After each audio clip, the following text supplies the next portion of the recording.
Well, hi, Sandy. It's good to see you. It's fun because Sandra Green, but I call her Sandy because I've known her for a long time, and she was one of the first people I got to work with at the University of South Carolina when I was in the Office of Student Engagement. So I'm excited to have you here and just have you share with my students this morning. But can you tell me a little bit about your journey in higher education, like where you went to school and how it sort of led to your current role? And then maybe also talk about how you knew that higher education specifically was a good fit for you. Yeah, absolutely. So I did my undergrad at the University of Wisconsin-Madison. And through experiences there, I knew that I was passionate about access to quality education, but I had very little focus. And so when I graduated from college, I decided to do a year of AmeriCorps, and that AmeriCorps gives people the opportunity to do a year of community service. And so my placement was at the University of South Carolina.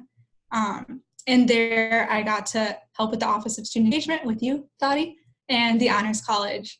And that position really sought to encourage students to do community service in their local community. And it was really through that position where I discovered the huge impact that higher ed can have on both students and the communities that they are in. But I think the thing that I learned in that position that impacted me the most was how much you can use assessment. Well, you do your own assessment, and then you're able to make action steps with your programs, which is something that I was always frustrated with K through 12 education, because my impression was that someone would tell you what to teach or would assess your class, and then you wouldn't be able to really make any concrete changes. But in higher education, you do the assessment, you make the changes, you cycle through that again. And so that's why I decided that higher education was the right fit for me. And so I got my graduate degree at the University of South Carolina, and my assistantship was with University 101 Programs, which has a class called University 101 that helps students to transition into the university. And I took that assistantship because the office focuses so much on assessment. But while in that position, I really learned how important it is to help first-year students transition. And I'm still with that office today, like 6 years later. That's really neat. Sandy, can you talk a little bit about why the first year of college is so important, and maybe talk a little bit about why you enjoy working with first-year students? Yeah, so I think the first year of college is so important because our first year students have so much potential to either do amazing things and take advantage of the resources, or to sort of fall victim to the challenges of higher education and just life.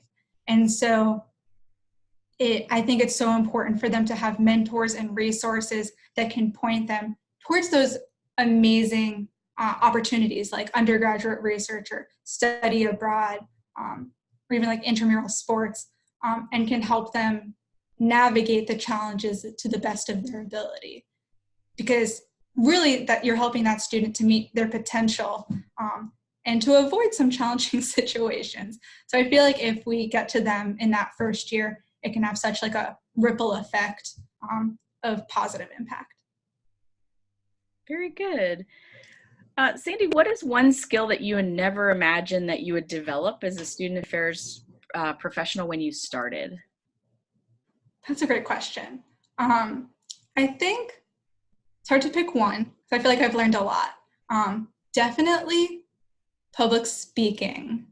And and I don't know if it's that I learned the skill of public speaking, but my perspective on public speaking changed pretty drastically, and that has helped a lot. So I think when I came into it, I viewed it as something like, if you have a presentation to give, you just need to get through it and get done with it.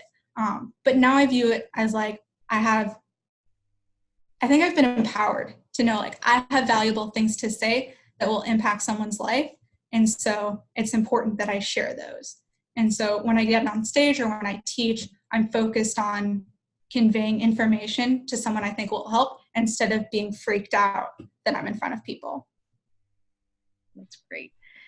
So what have you done to build partnerships with other offices or colleagues on campuses? And what would you say are some of the best practices for building partnerships? Yeah. So something I've done recently is, so I recently got promoted into a new position. So I'm assistant director for communications. And I really actually don't know that much about communications or marketing or social media, a lot of the things that I'm supposed to do in my job. So I've taken it as an opportunity to ask for help from pretty much everyone on campus who has the word communications in their role. And so I have sent a lot of emails that have said, even like to the communication person in study abroad, like, hey, I just got promoted. I would love any guidance or any wisdom you might have to share. Can we sit down for like 30 minutes? Love to get you coffee. And so at this point, I've done about 10 of those meetings. And it's been amazing because they've given me so much wisdom that's helpful in my job. But also, pretty much in every single one of them, the person has said, like, let me know if you need help with anything, or let me know how I can, how our offices can partner. And so I think building those relationships has meant that when I'm trying to do my work or when I'm trying to get our communication stuff pushed out, I can just call someone who already told me that they were willing to help. So I think the most concise answer is just going on like coffee dates and getting to know the people you want to work with. That's cool. So can you tell me a leader that you really admire and what you appreciate most about this person? Yeah. Actually, I thought a lot about this question. I think a leader right now that I admire is the director of our office, Dan Friedman. I feel like he may have talked to your class, I'm not sure. But I admire him because he, I think, has this combination of doing so much research and reading. So he has that knowledge to back up what we do. And he's so invested in assessment that like you really trust his decisions. But at the same time, he's also very kind and understanding. And I think, and like he genuinely cares about his staff members. So I think when you combine those like technical skills and then also just being like a good human, it creates sort of the leader that I would want to be. So can you tell me if you made any mistakes as a new professional and how you learned and grew from those mistakes? I made so many. I made a lot of mistakes, especially my first 2 years. I think my mistakes though weren't necessarily like the original thing that happened or the original mistake, but was how I navigated the aftermath of the mistake. So I think the easiest example is when I was in AmeriCorps, I had written up a report and I was supposed to ask for a higher level staff member to look over it before I pushed it out. And I did, and then I pushed it out. And my supervisor asked that person if they had seen it. There had been an issue with the report. And he said that he had not seen it. And then I, because I was new, didn't want to throw him under the bus because I would hate to throw anyone under the bus. But I should have self-advocated more in that situation and really just directly communicated instead of saying like, oh, he must not have seen it, you know? So I think just remembering what I should have remembered is just to communicate directly. I wrote something else down. Oh, and then I think a lot of my mistakes in my first little bit involved not understanding hierarchy or the politics of an institution and thinking just like, I'm doing community service. What, like, isn't that great? With very little regard for bureaucracy. So I think the advice I would have there for myself or anyone else is just to be a little smarter about politicking. Yeah. That's good. I think that's a theme I've heard with talking with other people. So you're spot on. Okay. Um, so what have you done to intentionally focus on your professional development, and like how have you grown in that area? Yeah. I think there are like large scale things I've done and small scale things I've just started doing. One thing that I have started doing that has been a lot of fun is actually following different like educationally focused accounts on Instagram. So even like Harvard Business Review, I now follow on Instagram, and they have so much good information, and it's in these just little bite-sized pieces. And so I've kind of curated an Instagram where when I'm scrolling through, it's fun stuff, but then it's also things that will help me with my job. And so that's been really helpful.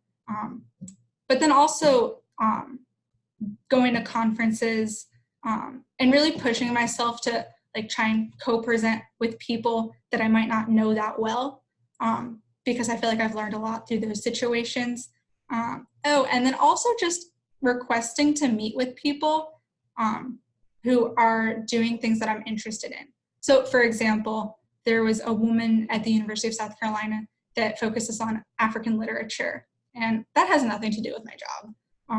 But I was so interested in her work. So I asked her to meet, and we met for like an hour or two, and she told me all about what she does. And it's interesting how much transfers over to like your job, even if it's not in a clearly related field. So yeah, those are a couple of things I've done. That's really cool. So Sandy, if you had the opportunity to work in another area of student affairs, what would it be and why? Yeah. I always ask myself this question, so it's a fun one to answer. I think I would love to work in something with civic engagement. I'm really interested in the relationship between universities and the communities that they're in, and so I think a role which sort of promoted that positive relationship. I also think it's, getting students to serve in their communities is so mutually beneficial because it impacts both the communities and the students. But then another area I think would be cool to get involved in is there are certain universities or colleges that have partnerships with the local prisons. And so, for example, Goucher College in Maryland, they have a partnership. And so students who are in that prison are able to graduate with a degree from Goucher. And it's just, I think it's such a cool opportunity because everybody has potential, and everybody can do something great with their life. So I think it's important to invest sort of in all people in an equal amount. Thanks, Sandy. That's great. So I guess the last question I have is, do you have any advice for a graduate student who's either in a graduate assistant position or a new professional? Yeah, I think one of my pieces of advice is to spend a lot of time reflecting on everything. I think the most specific example I can give, though, is reflecting on what about your graduate assistantship or job gives you energy, what makes your eyes sparkle, what is fun to you, and what parts of your position drain you of energy. And I would genuinely encourage people to just write all of that down, so that when you're looking for your next step, you're able to articulate what you're looking for, but also you're able to find a position that lines up with what gives you the most energy. And if you're in your first position, even if you're not looking towards that next step, that would give you the opportunity to advocate for maybe changes to your role or whatever that would help you be happiest at work and make the biggest impact possible. I think the other piece of advice I would give is just to ask for opportunities. So I know it's sometimes hard and it's easy to sort of sit there and wait for someone to notice how great you are. But I would encourage folks to just say, like, I have this idea, I think we should do it. Or I've noticed you're working on that research project, can I help with it? And you can even, like, there are ways, I think, to ask to help with things that might not be obvious. So I know when I was in a GA, if there were higher level meetings that I wasn't involved in, I would offer to take meeting minutes. So that gave me a seat at the table. And even though I wasn't necessarily contributing, I was getting to hear all these interesting things. And then in sending the meeting minutes on, I was able to really spend time synthesizing those meeting minutes, or offering to like theme a assessment survey, because I would say people usually don't want to do that. It's a lot of work. But if you're the one that themes it, you're also the one that knows the most about the data, and you, because you've sort of sat in it. And again, you're putting yourself in these conversations that you otherwise wouldn't be in. So finding those little spots where you can interject yourself. Yeah, I think that would be my biggest advice. That's great. Thank you so much. Thank you for giving us time and sharing just about your experiences in higher ed and offering some really great ideas and feedback. Absolutely. Thank you for having me. This was fun.